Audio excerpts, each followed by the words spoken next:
நமஸ்காரம். உங்க கல்பனா ஸ்ரீகாந்த் சிம்ம ராசி மற்றும் சிம்ம லக்ன அன்பர்களுக்கு எப்படி இருக்கு அப்படின்னு பார்க்க போறோம். பொதுவாவே நீங்க எப்படி இப்ப இருக்கீங்க அப்படின்னா, ஏதாவது ஃபிட் ஆகுமா, ஏதாவது சாதிப்போமா, ஒண்ணுமே முடியலையே, ரொம்ப ப்ரெஷராகவே இருக்கு, பண்ணிட்டே இருக்கோம் ஆனா தீரவே இல்லையே, நெக்ஸ்ட் லெவலுக்கு எப்படி போறது, ஏதாவது பிரச்சனை ஆயிடுமா அப்படின்னு உங்களுக்குள்ள ஒரு பெரிய பயம் இருந்துட்டே இருக்கு.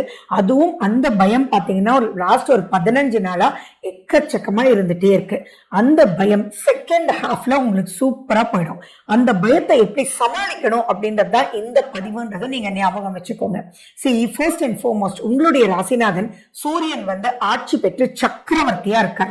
அவருக்கு மிகவும் நட்பான புதனும் கூடவே உட்கார்ந்துட்டு இருக்காங்க. அது எல்லாம் சூப்பர் தான்.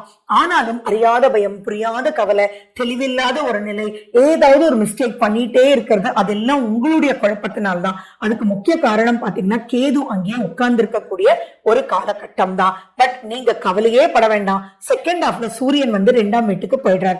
அதே மாதிரி இந்த மாதிரி காலகட்டத்துல சட்டுன்னு கோவப்படுறது, தப்பா புரிஞ்சுக்கிறது அப்படின்றதெல்லாம் மீறி பிரச்சனைக்குள்ள பிரச்சனையா எடுத்துட்டு போயிட்டு இருக்கு. இதுல சந்தோஷம் என்ன நீங்க படுவீங்க அப்படின்னு பாத்தீங்கன்னா யோசிச்சு பாருங்க. அதாவது நீங்க யாரோட சண்டை போட்டீங்களா அவங்க பெருசா இதை எடுத்துக்கவே மாட்டாங்க.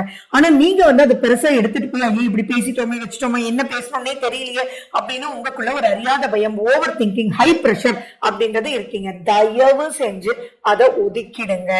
யாரும் உங்களை தப்பா நினைச்சுக்கவே மாட்டாங்க. இன்னும் சொன்னீங்கன்னா உங்களுடைய லைஃப் பார்ட்னர் உங்களை புரிஞ்சுக்குவாங்க. அதே மாதிரி உங்களுடைய ஃபேமிலி மெம்பர்ஸும் உங்களை புரிஞ்சுக்குவாங்கன்றது முதல்ல மனசுக்குள்ள எடுத்துட்டு போயிட்டீங்கன்னா சூப்பர். அதே மாதிரி சின்ன சின்ன டெக்னிக்ஸ், சின்ன சின்ன ப்ராஜெக்ட்ஸ் உங்களுக்கு வந்துட்டே இருக்கும் இப்போ. அதனால பொருளாதாரத்துக்கு பெருசா பயப்பட வேண்டிய அவசியங்கள் இல்ல. வேலை கிடைக்காதவங்களுக்கு கண்டிப்பா புது விதமான அடிஷனல் ஜாப் கிடைக்கும் நாளைக்கு. அதுவே முக்கியமான ஒரு ஜாபா